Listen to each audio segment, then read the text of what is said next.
The Daily Brad Devotions. Today's reflection with Pastor Jeff Eliscopides. Brad Jeff, good morning. Magandang umaga sa iyo, Brad Ted. At of course, si Mase. Magandang umaga Good sa iyo. morning, Ito Pastor na po ang Jeff. sulat. Ayan, ako. Excited na ako sa magiging tono ni Mase. Opo. Hindi, Sige. eto na. Okay. Pastor Jeff, eto na ang sulat mula kay Anjo. Dear Pastor Jeff, ako po ay sumusulat dahil sa wari ko ay pagod na ako, nalilito, at minsan ay nagdududa na. Pastor, hindi ko na mabilang kung ilang beses na akong lumuhod sa panalangin para sa kaligtasan ng pamilya ko, para sa healing ng anak ko, para sa pangangailangan namin sa pera, para sa direksyon sa buhay bilang isang single parent. Pero sa totoo lang po, parang tahimik lang si Lord, parang wala siyang sagot, parang hindi niya ako naririnig. Minsan naiisip ko, may mali ba sa panalangin ko? O baka may mali sa akin?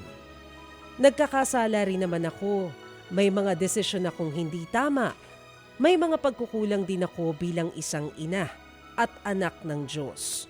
Pero kahit na ganoon, sinisikap ko namang umayos pa rin.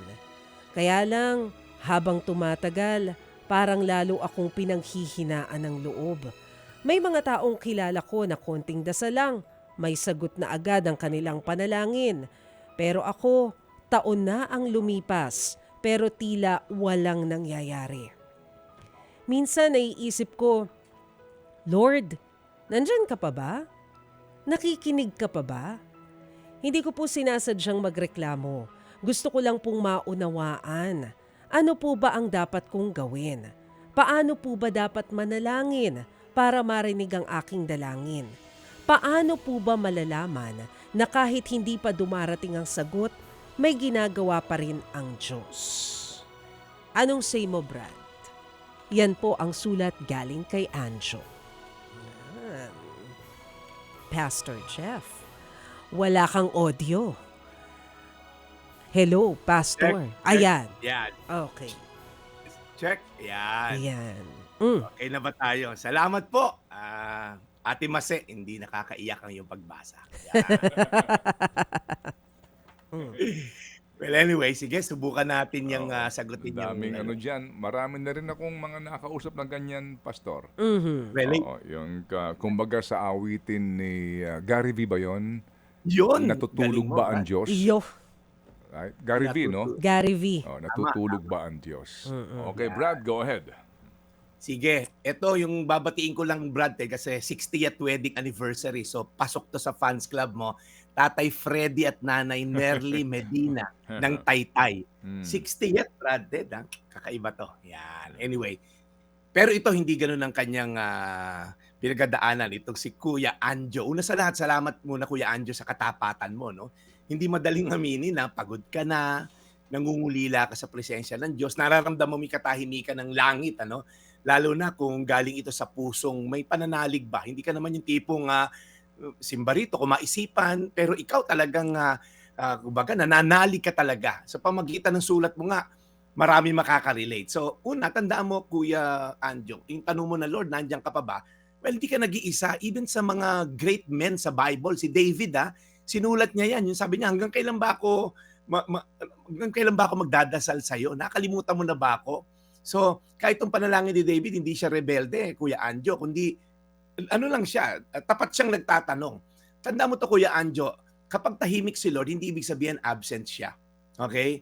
So, God's silence doesn't mean His absence. Ang katahimikan ng Diyos ay hindi po katumbas na wala siyang wala siyang pakialam sa'yo. Minsan yung katahimikan niya, classroom lang sa ating pananampalataya. Ano yung sabihin nun? Yung silence niya, minsan test po yan.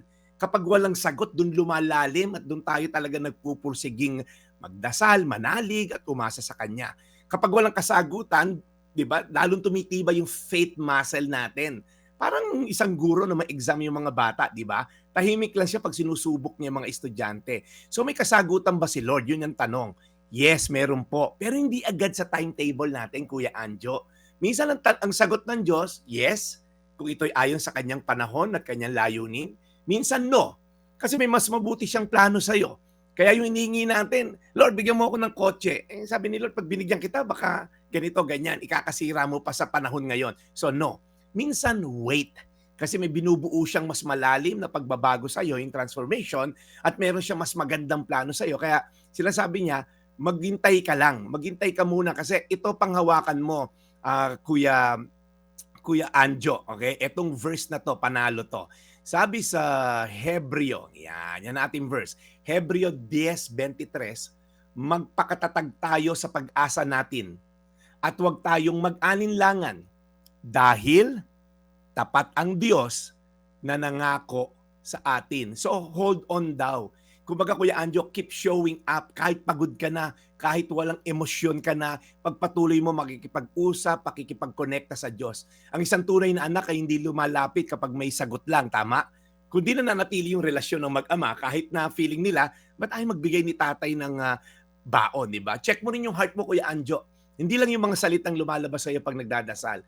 Hindi perpekto yung panalangin mo, pero hindi rito kailangan perpekto para dinggin ng Diyos. Ang gusto niya yung tapat na puso. Lumalapit ka lang ba dahil may pangailangan ka or talagang Lord, kahit hindi ko na makuha yan, makuha ko lang ang presensya mo. Focus on the giver, wag lang sa regalo, not just on the gift. Minsan nalilimutan natin, mas importante yung Diyos kaysa sa sagot.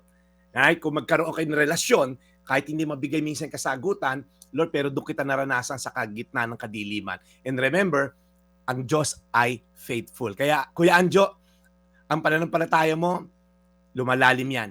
Ang panalangin mo, may timing si Lord na sagot dyan. Ang puso mo, pinapalago ni Lord sa pananampalataya. Kaya magdadasal tayo ngayon, Kuya Anjo. Tignan mo rin, ano ba ang binabago sa'yo ni Lord? Mas napapalapit ka ba habang hindi sinasagot?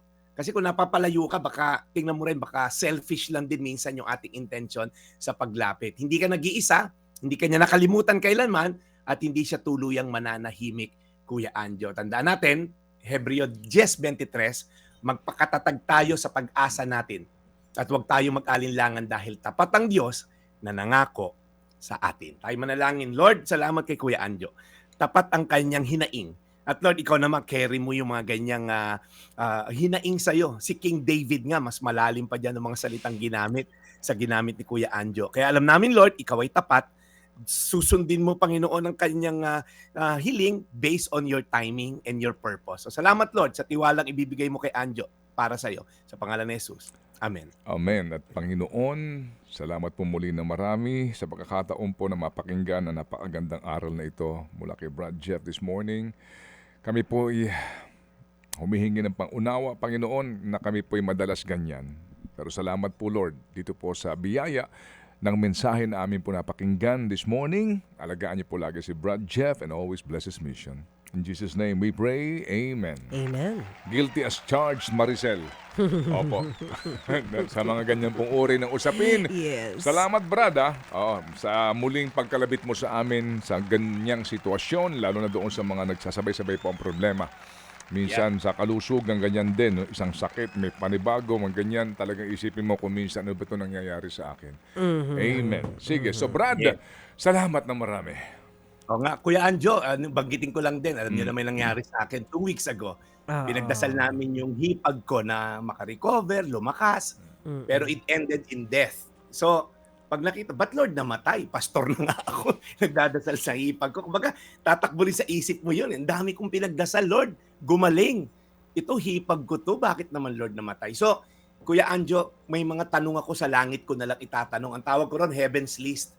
Ba't hindi nyo ginawa to, Lord? And then, baka ipaliwanag sa akin ni Lord. I might not get the answer dito sa lupa. Pero nagtitiwala ako sa Diyos na tapat sa kanyang mga pangako. Ted? Salamat na marami muli, Brad. We'll catch you tomorrow at bukas ay Friday na. Friday na. Yes. Happy mati pa rin yan. Sige. Okay, Maraming sige. salamat. Sige. Maraming salamat, Ted. At Masay, ito pong yung Daily Brad. Your daily dose of inspiration. And serving the people, Brad Jeff Eliscopides.